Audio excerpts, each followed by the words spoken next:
I'm the head of the Anticipation Hub. For those of you who are not familiar with the Anticipation Hub, we are a platform to facilitate learning, guidance, exchange, and advocacy on all things anticipatory action.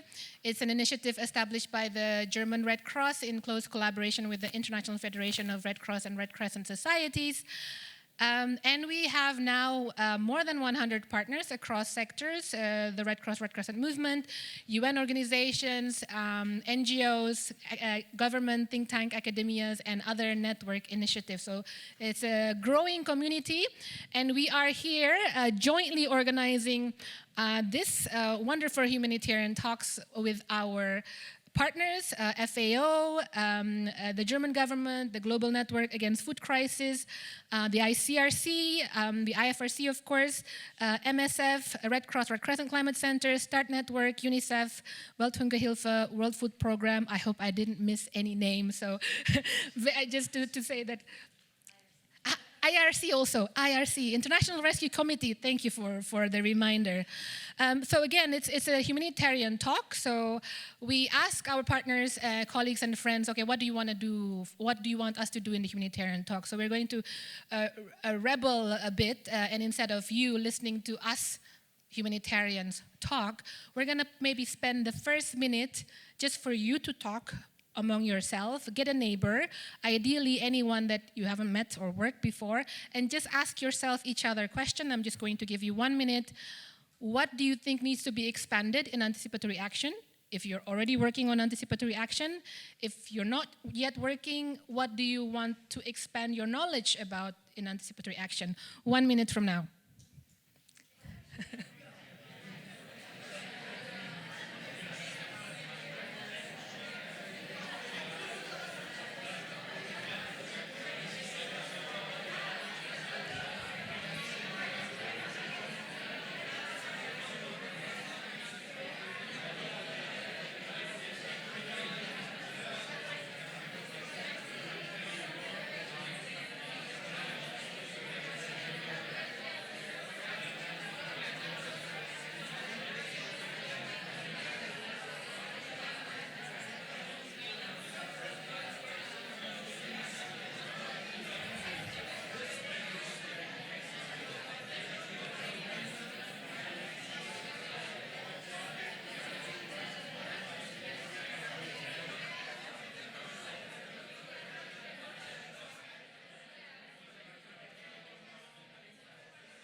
Okay, your time is up.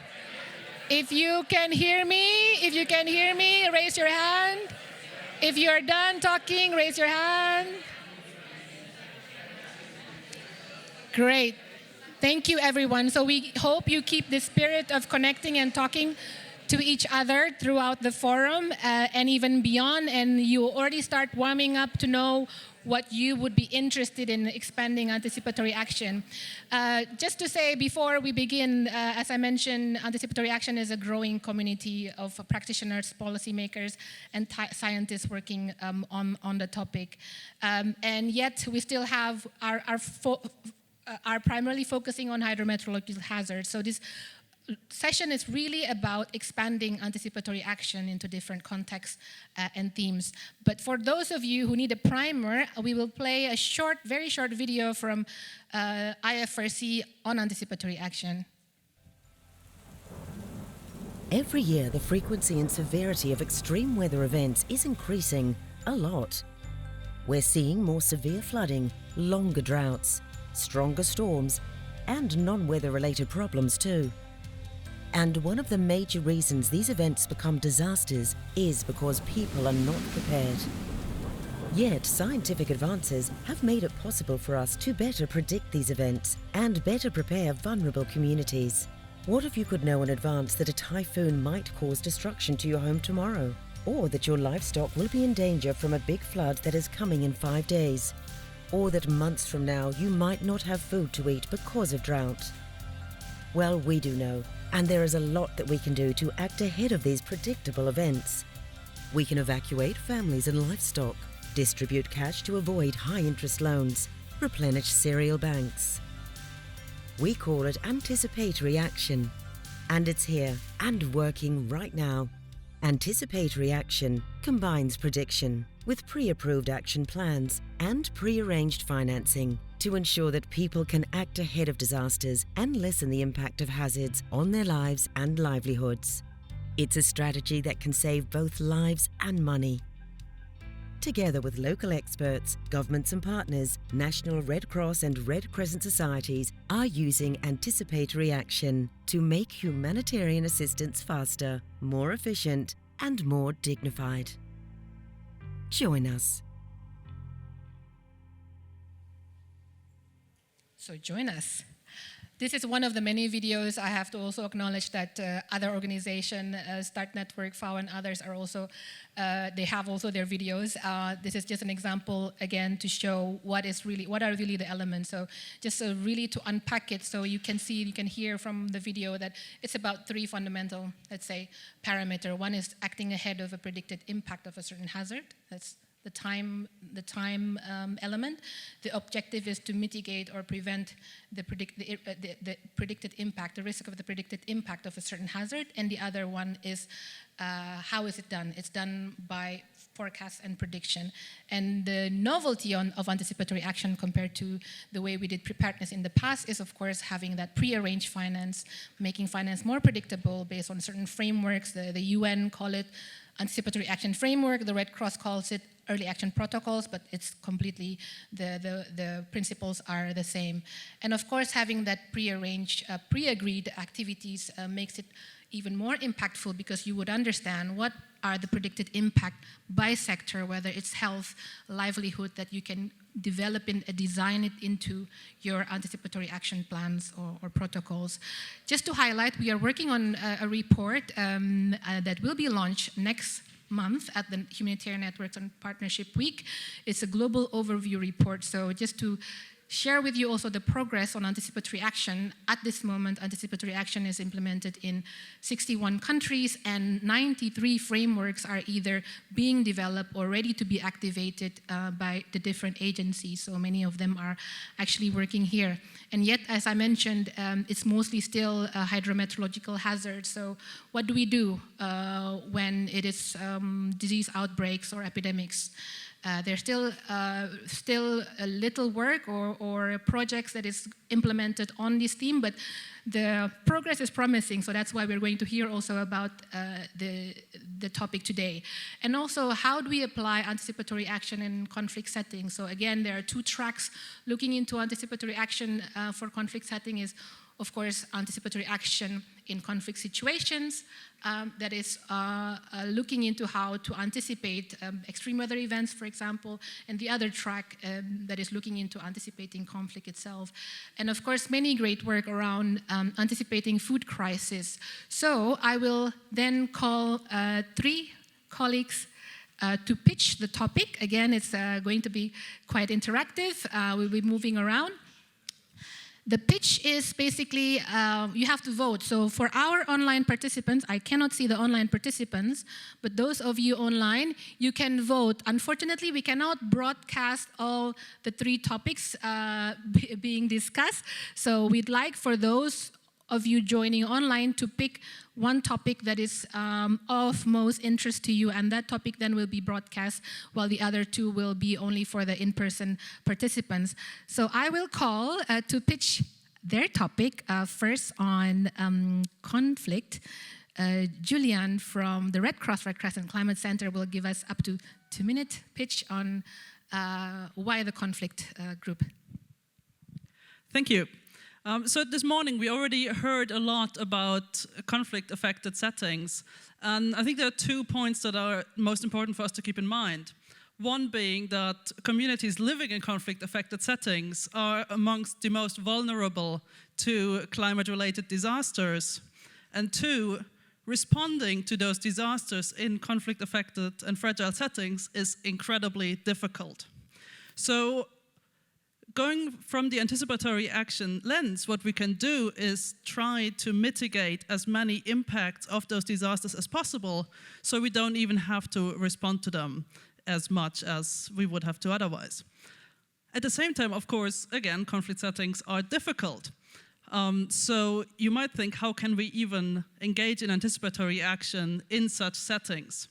And we're very lucky to have the IRC and UNICEF with us for our table to tell us a little bit more about their activities in those settings and basically give us an overview of course, what are some of the challenges, but more importantly, what are some of the solutions that they have found in their work. Brilliant, thank you. So we will call the second group. I believe it's Elisa de Sequeira from MSF. Tell us about your group, Elisa. So, anticipatory action protects lives. A little bit non-surprising quote from Antonio Guterres from 2021. But this is exactly what our table will be about. How can we reduce human suffering and loss by detecting and tackling disease outbreaks through anticipatory action? So we will be at our table with the IFRC and MSF, looking at different approaches of different organizations for anticipatory action and health.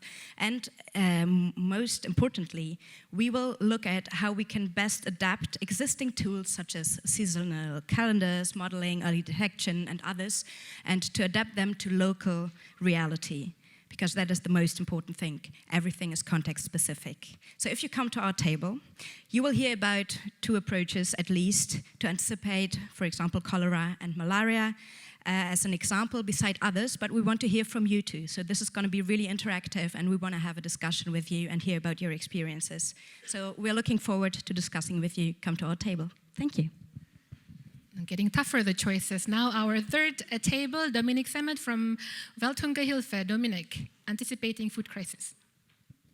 Thank you. Yeah, I have the pleasure to steer you to table number 3, where we are talking about anticipatory action in face of food crisis. I don't think I need to remind you that food insecurity and food crisis are on the rise. And our table takes a deep dive into principles, conditions, and resources needed to enable and scale anticipatory action in face of these growing food crises. And the table is basically based on a technical workshop organized by the Global Network on Food Crisis last year, where a lot of practitioners from Red Cross, UN agencies, NGOs, and research work together on exactly these questions. How can we scale anticipatory action and how can we enable it in food crisis situations or before food crisis situations? And concretely, we focus on 3 points.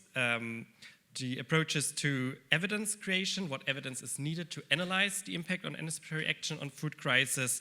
Really importantly, what challenges of anticipatory action do we have in protected crisis and how do we manage them? Then how can we use food security predictions and forecasts for anticipatory action? And last but not least, how can anticipatory action be a catalyst of operationalization, the HTP nexus? And we will tell you a bit about the workshop, our recommendations and outcomes, and we are really looking forward for your input on that, on your comments and additions to our findings. Thanks.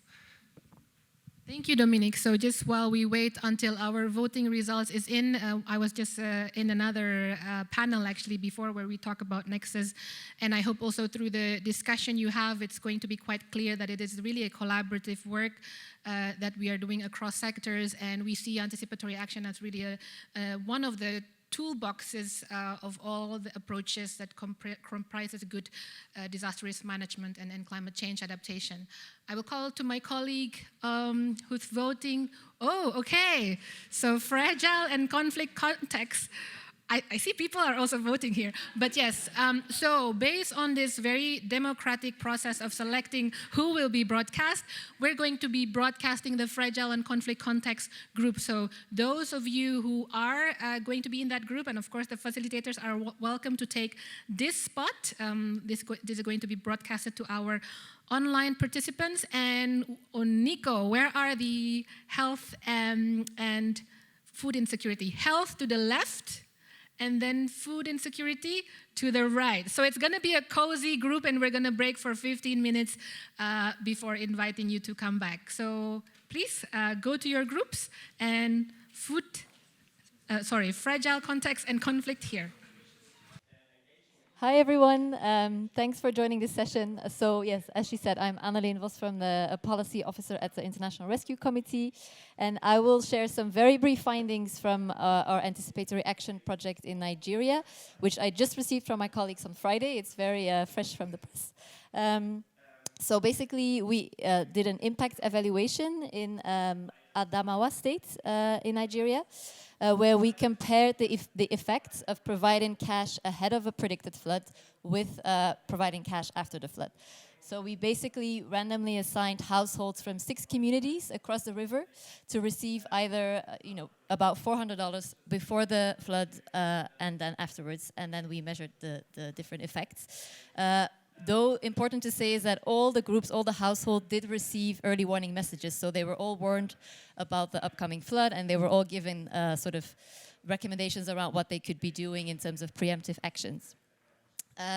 So what happened is we set up this trigger system working with local meteorological organizations that was triggered last July. Mid-July was triggered. So we handed out the cash to these about 725 households, and then the other 725 households received the cash in October once sort of the water receded and we were able to access the roads and access the communities again. So 3 very broad quick findings that we had is that in terms of climate adaptive actions, in terms of the actions that people took after the flood, there was not a significant difference between the 2 groups. But in terms of the preemptive actions people were able to take ahead of the flood, we saw a higher number of these actions in the group that received the cash before the flood. So basically, we can say that even if all the groups received the information, they definitely needed the cash to be able to implement some of these actions, like evacuating or buying food or other things they needed money for. Then in terms of sort of longer term climate resilience, we also saw that the group who received the money before the flood were actually able to invest more in, for example, productive agricultural assets or livestock. So we saw that they were more able to invest in their longer term economic well-being compared to the group that received the money after the flood, who had to spend it more on immediate sort of actions to resolve their situation with the flood.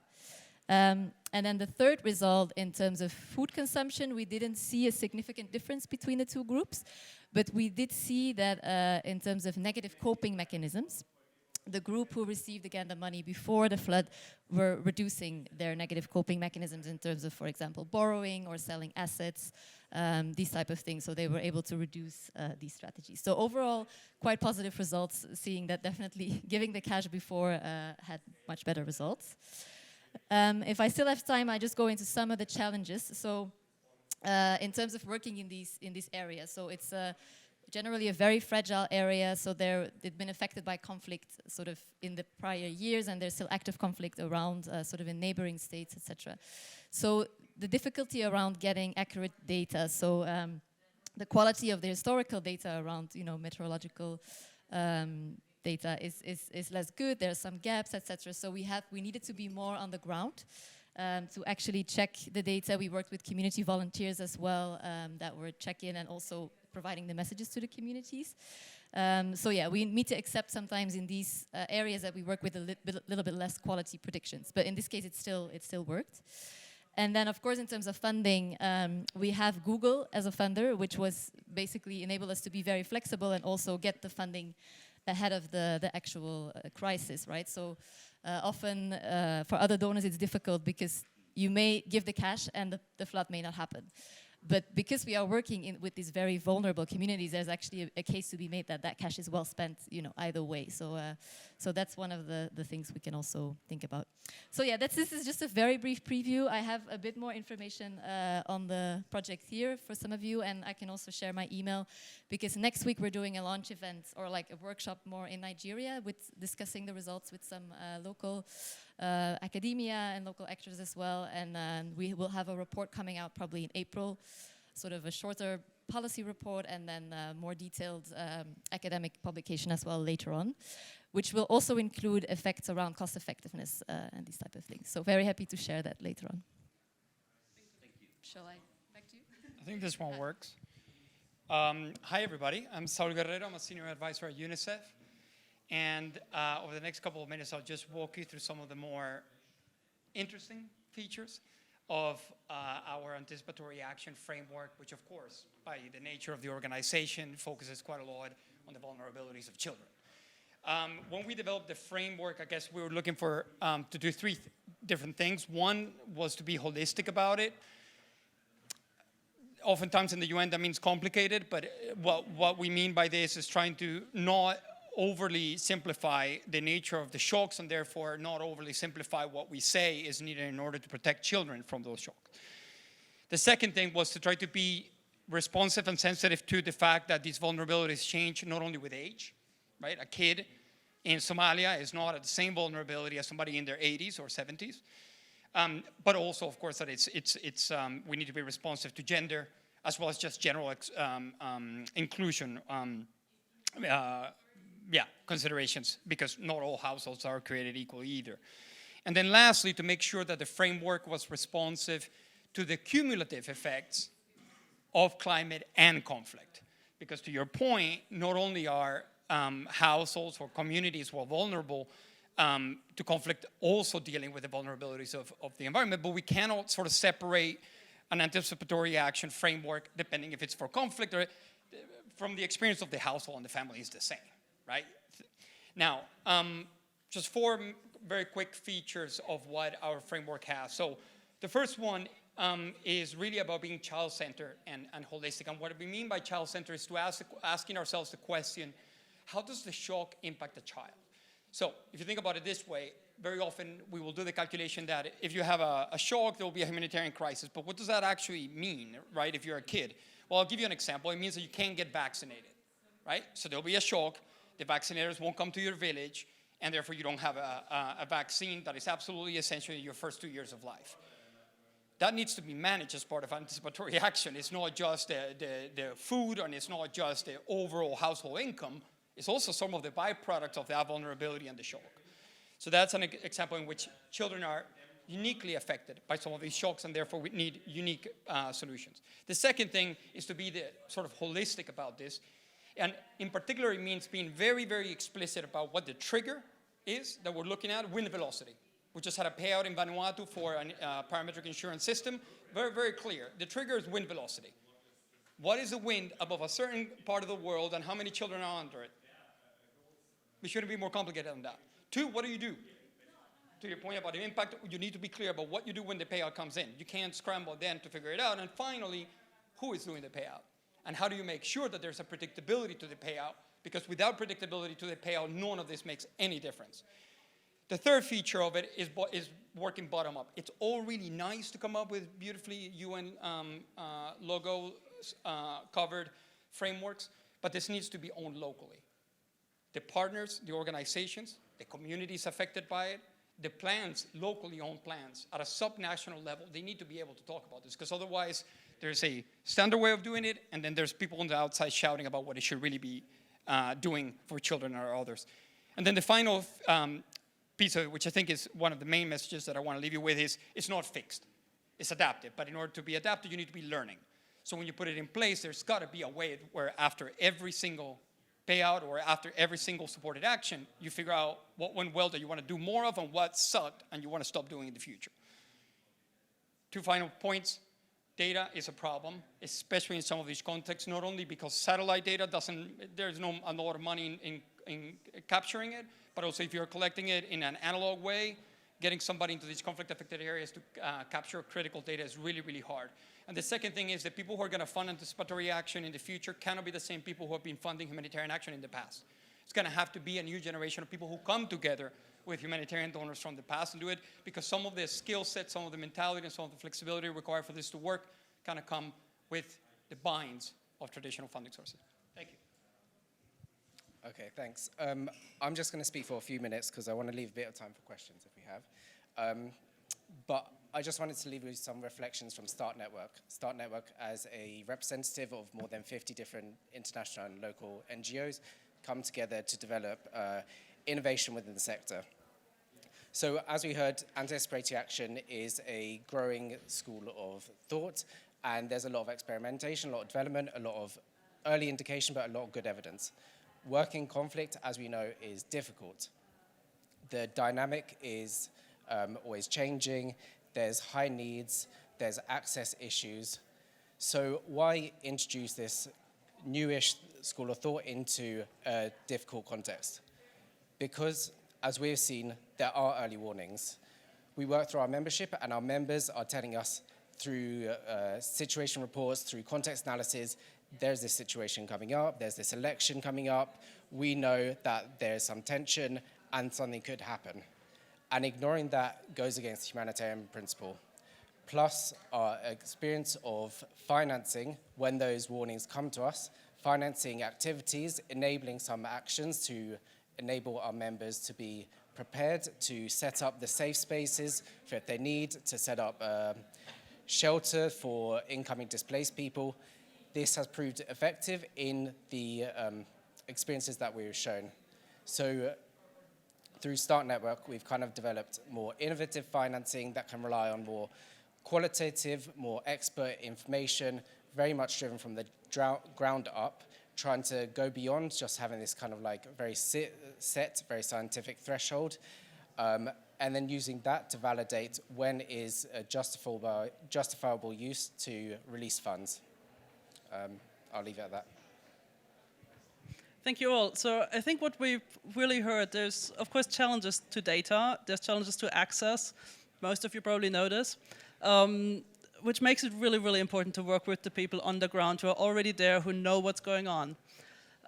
We still have a couple of minutes and we'll just continue until somebody kicks us off the stage to continue with the rest of the session. And so this is really an opportunity to hear from you, to hear from our online audience, if you want to send in questions or comments on Padlet. Do you have questions for our speakers? Do you have experiences working in fragile or conflict-affected settings, working on anticipatory action that you would like to share? This is basically, an open space for discussion. Just raise your hand. I will give you the microphone, which is mainly for the benefit of our viewers at home. Yes. And please just quickly introduce yourself to everybody as well. Hi, everyone. My name is Jennifer. I work for Humanity and Inclusion. Thanks very much to all panelists. Very interesting conversation and discussion. Maybe one question for IRC. I'm sorry I didn't catch your name. Okay, Annelien. A very interesting experience that you shared. And in terms of being conflict sensitive, I was wondering to what extent you were able to manage potential risks of tension within the communities you worked with, based on the fact that only a fraction of households benefited from the money. Two more very specific questions. What kind of delivery mechanism did you choose to distribute the cash? And what was the rationale for the amount? Was it tied to the budget available, or was there more thinking behind the amount? Thank you. Thanks. So on your first question in terms of conflict sensitivity, so we did, all of the households received the cash. It's just that, of course, some pre and some post. So that's why we chose to randomly assign. So it's not like one community got the pre and the other community got the post. We kind of mixed it up. And so we did see that maybe some people who received the money up front also shared, and so we did try to ask for that a little bit in the follow-up questions in terms of was it shared. We didn't go as far as who did you share with. But so yeah, that could maybe tweak a bit some of the impacts. But that's one of the things I know we did for that. The delivery mechanism, it was just cash, so no digital, wasn't really possible in that area. So we worked with a bank, with the UBA, and then it basically, we have like an MOU or something with, I'm not an expert on this, but I can contact my colleagues for more details. But basically, yeah, they help us with representatives from the bank to then go and deliver the cash. But we had to, in advance of this whole project, be really sort of setting all of that mechanism up, right? So that we know we were trying to get 2 weeks lead time before the actual flood event, so that we first have a trigger for starting to prepare, like notify the bank, making sure the money is ready to go. And then for the actual trigger, that's 2 days in advance, or at least trying to be 2 days in advance of the actual flood, when it's like, okay, go. And apparently it worked quite well. But yeah, I can give you more specifics through my colleagues. And the last one, I'm suddenly forgetting what I have no idea. I would have to check. Yeah, I have no idea. Thank you, and I think it raises an important topic that we haven't talked about too much yet, which is this conflict sensitivity. Considering we are working in environments where there's already quite a bit of tension, we really need to make sure that these anticipatory action initiatives don't make it worse or maybe help to relieve some of the tensions available. I saw some. I'm just going to start here. Thanks, Rüdiger from Plan. So recurring themes seem to be who's giving us the cash up front. Whereas we also hear from traditional donors in the room that they're really keen to move into this, and they're actually already doing it. So where's the disconnect? What needs to happen for the money to actually flow? In your experience, where may be the challenges, or is the response to channel everything through intermediaries like the START network, for example? Or where do you have any recommendations on where this this disconnect could be bridged?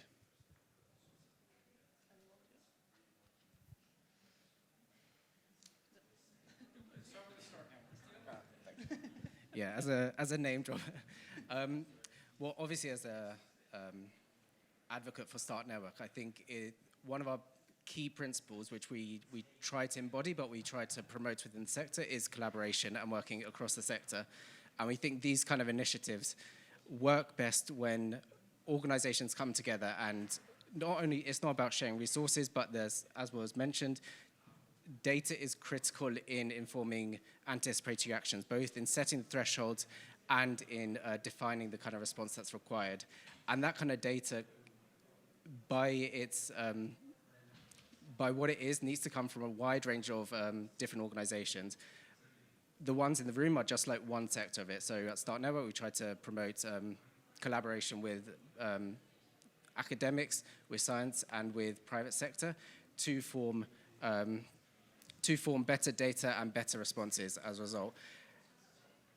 That is the mantra that we try to take also with defining what the actions we take and working together. So within any response that we do, we have a group of members that come together, that share information, that discuss what is the context that they're seeing and what is the information that they have. Put it together in a one concept note. So this is a concept note that is a contribution of multiple different agencies.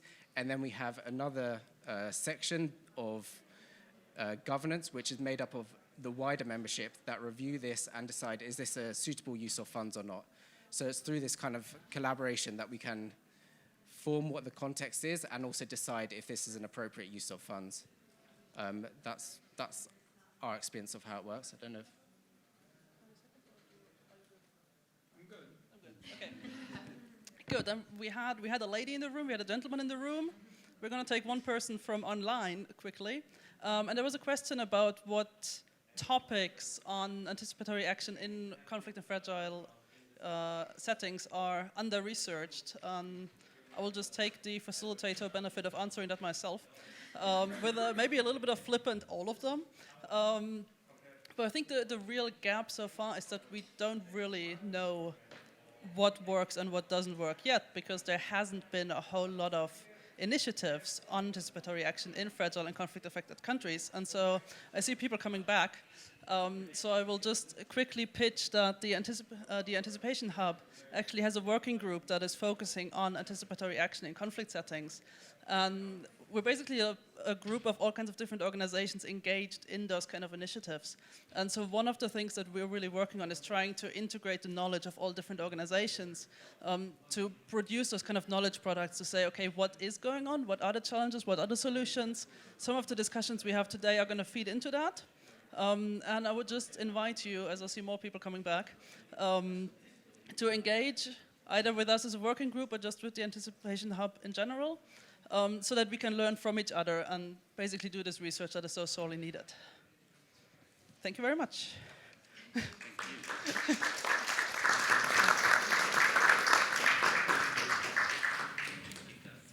think now you also have to find your seat. At least the front row. Thank you, Julian. So we hope that everyone is back. The health group is back.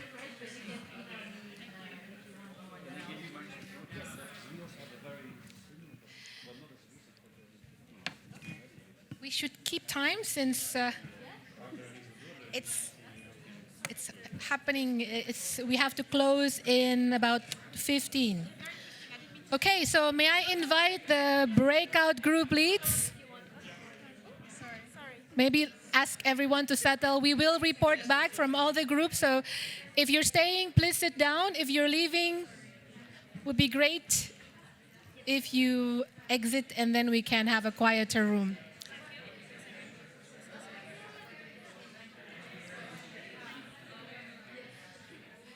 Okay, so again, for those of you who just started or joined late, whether you are in person or joining us online, just to recap, this session is on expanding anticipatory action for conflict and fragile settings, for disease outbreaks and epidemics, and also for anticipating food crisis. So just to recap, we actually, because it was so difficult to find a topic that is for expanding anticipatory action, so we chose these 3 topics.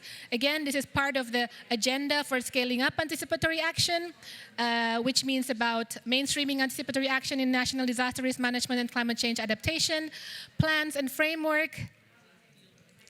Thank you. And also reaching more people, expanding the geographic coverage of anticipatory action, and also what this session is about, expanding it to cover more hazards and more context. So thank you for staying. Thank you for joining the different breakout groups. I know it's very difficult to choose between sessions, so thank you for being with us still. I will call the first group who pitch for conflict. Who will be reporting back on conflict? So we're going to hear the insights, some of the key points from this group, and if there is also a call for action, we'd be happy to hear that too. So conflict group, Mark Wickman from Start Network. Yes. Yeah. Okay, thanks a lot.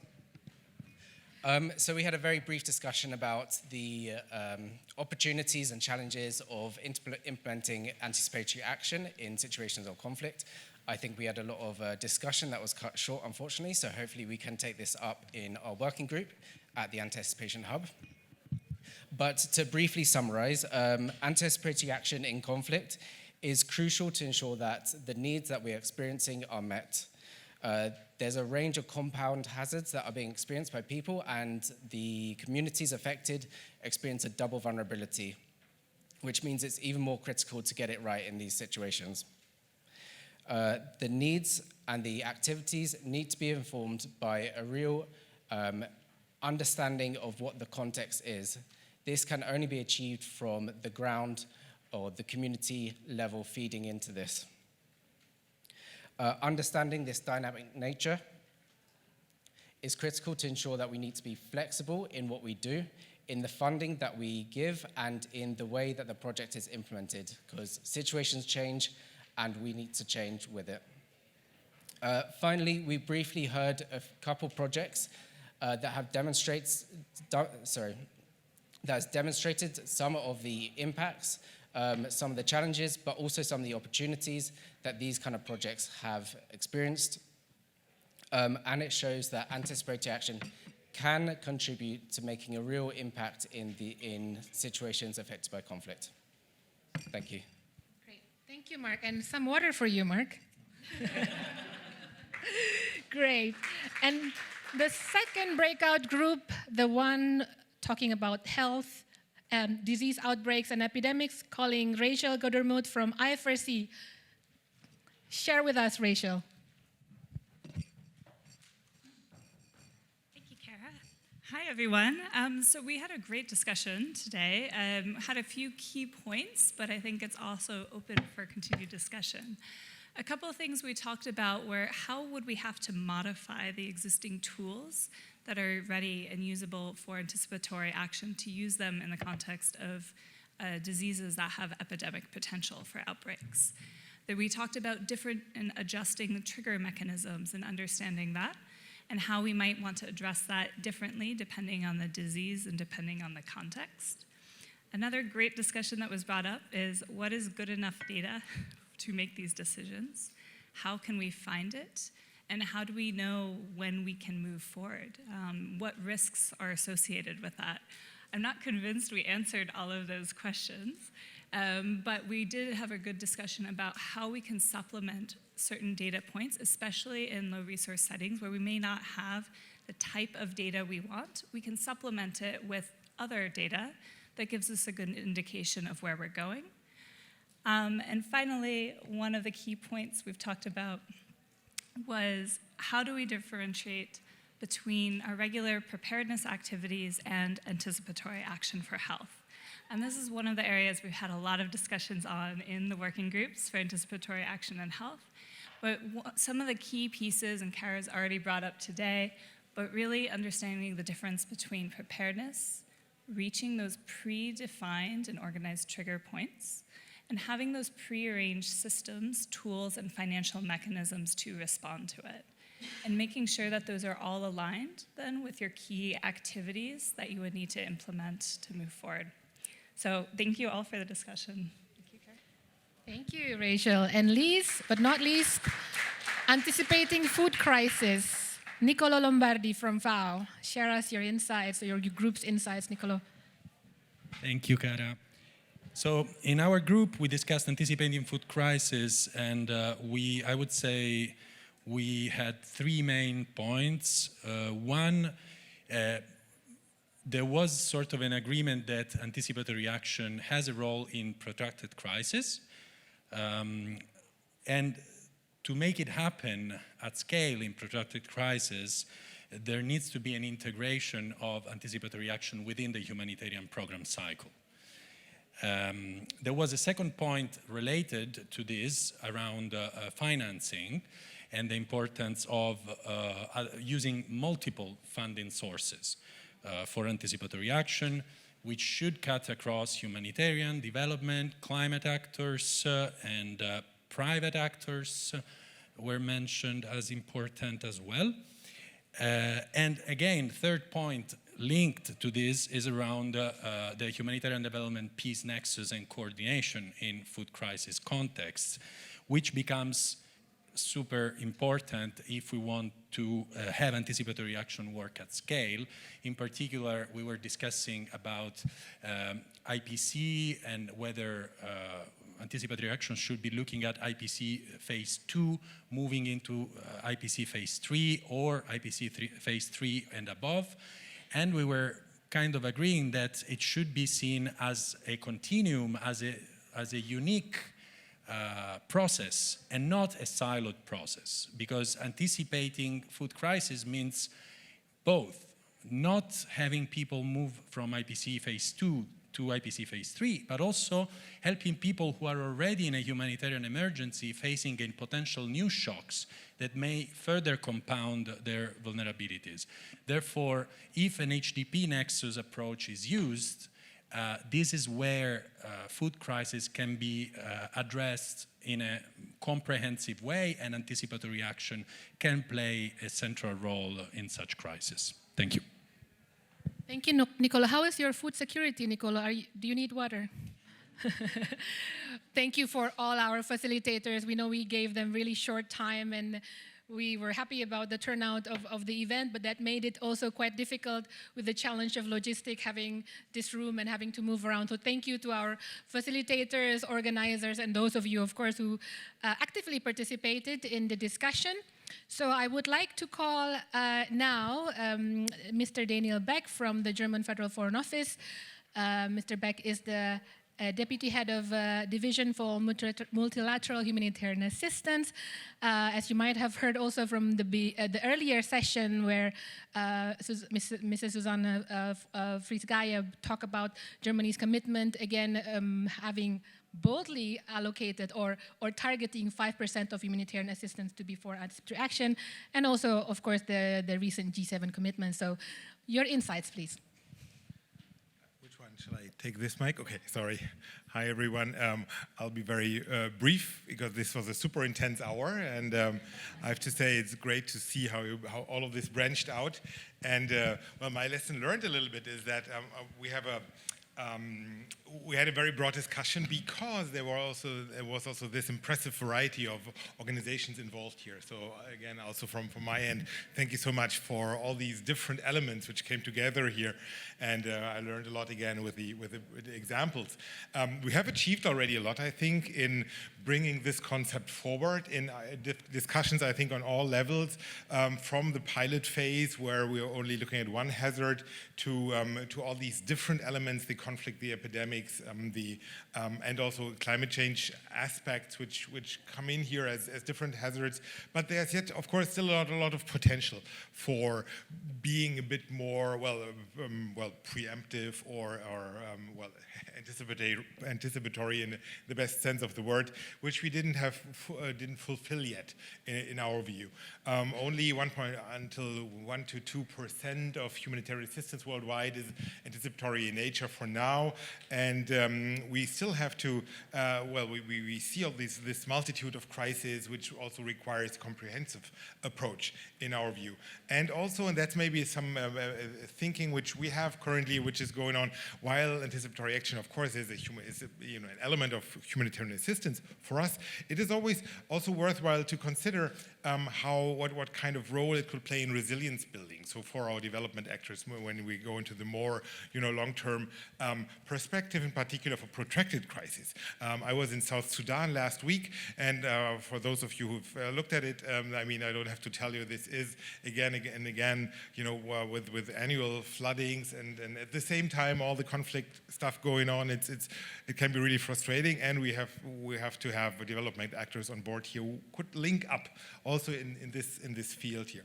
So the results have been discussed there. Maybe just my little 5 cents from our end is that for the 5% pledge, which you already mentioned, I think this is very important for us, that we at least feel we have to blend in as much anticipatory action elements as possible into our humanitarian assistance. 5% of we pledged 5% in this year. Since my Minister of State just pledged 2.7 billion, you can all come up with your own calculation what 5% of that is. This is not automatic. We have to go and explain and convince many of our partners to include elements of anticipatory action into their work, into their project. So maybe you could also spread the word that we're still doing that. That's why we also encourage everyone else, of course, to do more and to be more, anticipatory in nature.